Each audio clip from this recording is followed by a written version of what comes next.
Assalamualaikum warahmatullahi wabarakatuh. Perkenalkan kami dari kelompok 3 yang kami hormati Ibu Nurwijayati Eskom Mkom sebagai dosen pengampu mata kuliah e-bisnis.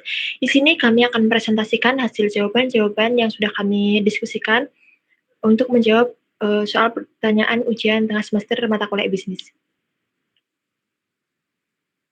Di sini kami beranggotakan dengan kelompok 1 Nisa Dwi Intisari dengan NIM 23940319, Agisti 23940329, saya Alvina Fitriani dengan NIM 23940341. Pembagian jobdesk yang sudah kami lakukan, Agisti menjawab pertanyaan nomor 1 dan 2, Alvina Fitriani nomor 3 dan 4, lalu Nisa Dwi Intisari nomor 5 dan 6. Selanjutnya akan dibacakan oleh Agisti. Untuk soal pertama yaitu mengenai perkembangan e-bisnis. Perkembangan e-bisnis saat ini menunjukkan bahwa bisnis digital tidak lagi terbatas pada transaksi jual beli, tetapi telah mencakup seluruh proses operasional perusahaan mulai dari pemasaran, layanan pelanggan hingga manajemen rantai pasok. Teknologi seperti AI, analitik perilaku pengguna, pembayaran digital, cloud computing, serta conversational commerce membuat interaksi bisnis menjadi lebih cepat, personal, dan real-time. Melihat ke depannya, e-bisnis diperkirakan akan semakin bertumpu pada kecerdasan buatan, otomatisasi, dan pengalaman pengguna berbasis teknologi baru seperti HR dan VR.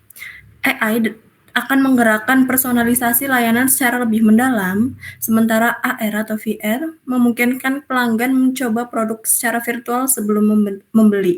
Lalu untuk contoh perkembangan e-bisnis saat ini yaitu ada e-commerce, platform seperti Shopee, Tokopedia, dan Lazada. Lalu ada layanan ride hailing dan travel online, aplikasi seperti Gojek, Grab, dan Traveloka. Lalu ada vintage, teknologi finansial, layanan pembayaran digital seperti OVO, Dana, dan GoPay. Mengenai pengaruh perkembangan teknologi informasi pada penerapan e-bisnis. Dalam 2 dekade terakhir, 2005 sampai 2025, kemajuan teknologi informasi (TI) telah mengubah e-bisnis dari sekedar transaksi web sederhana menjadi ekosistem digital yang terpadu, efisien, dan berfokus pada pelanggan. Setelah gelembung.com pecah pada 2000, penetrasi broadband dan akses internet global melonjak dari di bawah 7% populasi dunia menjadi lebih dari 50% pada 2020 menjadi pondasi utama ekspansi e-commerce melalui konektivitas yang lebih luas. Sejak awal 2010-an, cloud computing dan big data mendukung skalabilitas e-bisnis seperti model SaaS yang diterapkan Microsoft 365 menghasilkan pendapatan berulang melalui personalisasi berbasis data. Peran IoT dan AI dalam meningkatkan efektivitas e-bisnis. Integrasi Internet of Things (IoT), blockchain, dan kecerdasan buatan AI semakin memperkuat pengembangan e-bisnis. IoT memungkinkan pengumpulan data dari berbagai perangkat terhubung, mulai dari sensor pengiriman hingga sistem inventaris yang dapat membantu meningkatkan efisiensi, keamanan, dan kualitas layanan e-commerce.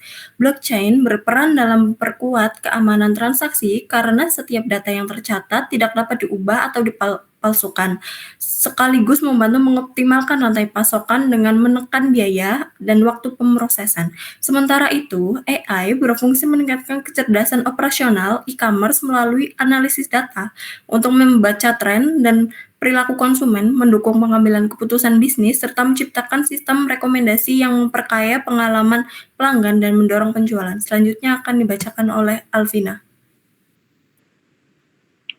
Selanjutnya pertanyaan yang ketiga terkait komponen utama pendukung jalannya proses bisnis. Yang pertama terkait identifikasi kelemahan dan optimalisasi proses bisnis. Identifikasi kelemahan merupakan tahap awal penting untuk mengetahui bagian proses yang menghambat kinerja. Optimalisasi proses bisnis ini mencakup perancangan, pemetaan, dan perbaikan alur kerja yang harus terintegrasi dengan teknologi untuk mengoptimalisasi proses dan meningkatkan responsivitas terhadap perubahan pasar.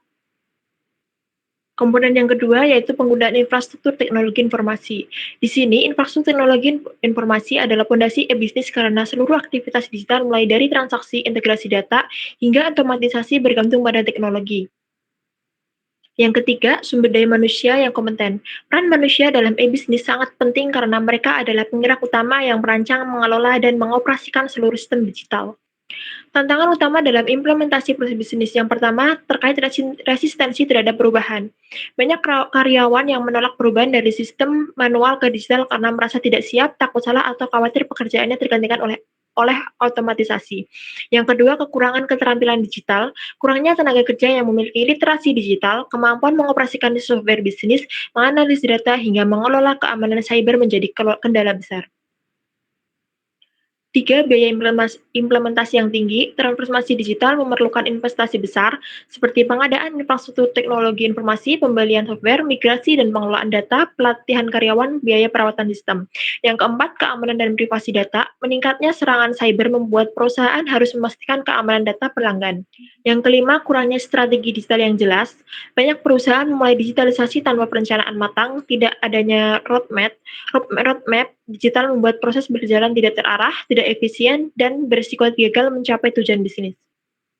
Selanjutnya, pertanyaan yang keempat, pentingnya analisis proses bisnis dalam mempersiapkan implementasi e-bisnis. PPB, analisis dan pemodelan proses bisnis, adalah upaya untuk memahami secara menyeluruh seluruh rangkaian proses bisnis yang berlangsung dalam suatu organisasi. Oleh sebab itu, penting bagi sebuah perusahaan untuk melakukan analisis proses bisnis sebelum mengimplementasikan e-bisnis. Untuk memastikan proses bisnis mudah dipahami dan dikomunikasikan, diperlukan adanya analisis dan pemodelan proses bisnis. APPB adalah upaya untuk memenuhi secara menyeluruh seluruh rangkaian proses bisnis yang berlangsung dalam suatu organisasi. Selanjutnya, tahapan-tahapan analisa proses bisnis. Yang pertama, menentukan tujuan dan batasan analisis. Tahapan pertama merupakan tahapan yang memastikan apa yang ingin dicapai dari analisa proses bisnis. Yang kedua, mengumpulkan data yang dibutuhkan, yaitu langkah mengumpulkan data-data yang relevan.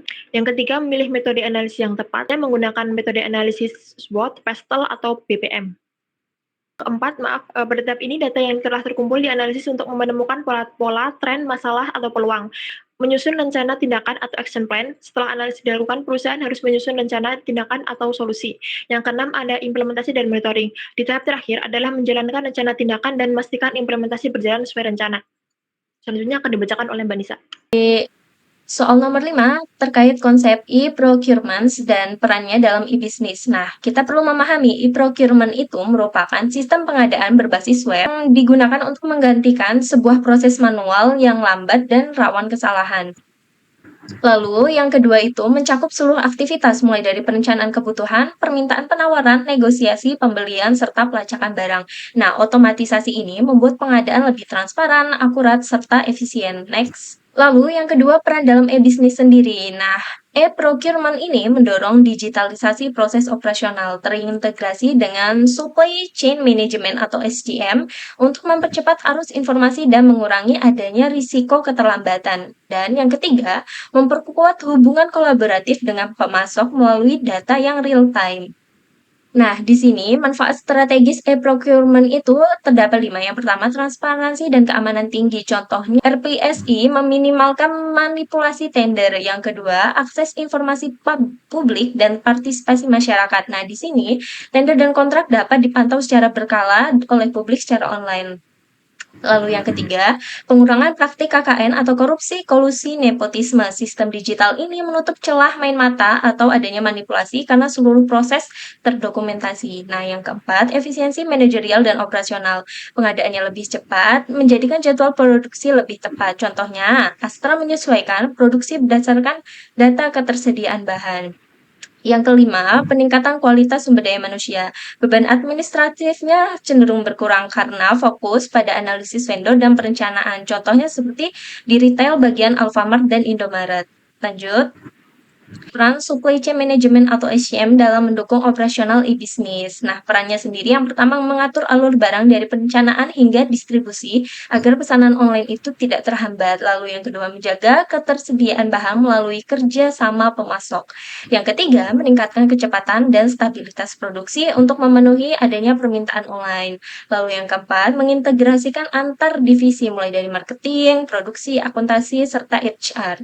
Lalu yang terakhir, mendukung adanya otomatisasi seperti reorder otomatis dan pemantauan stok cabang. Next. Teknologi sendiri dalam e-bisnis untuk efisiensi supply chain management itu yang pertama otomatisasi dan repositori. Nah, stoknya cepat dan minim proses manual. Lalu yang kedua, digitalisasi data pelanggan atau pemasok dapat dirancangkan pasok lebih akurat. Lalu yang ketiga, teknologi e-bisnis mempercepat adanya produksi dan butuh maintenance secara rutin tentunya. Lalu yang keempat terkait feedback loop konsumen, penyesuaian produksi dan pengiriman. Lalu yang terakhir, sinergi antar mitra supply chain melalui jaringan informasi yang sama. Jadi di sini kami sertakan referensi-referensi yang kami pakai untuk menjawab soal UTS di mata kuliah e-bisnis ini. Sebagai penutup, akhir kata kami ucapkan terima kasih dan mohon maaf apabila ada penyampaian serta kata yang kurang berkenan. Kami ucapkan terima kasih banyak. Sekian dari kelompok 3. Wassalamualaikum warahmatullahi wabarakatuh.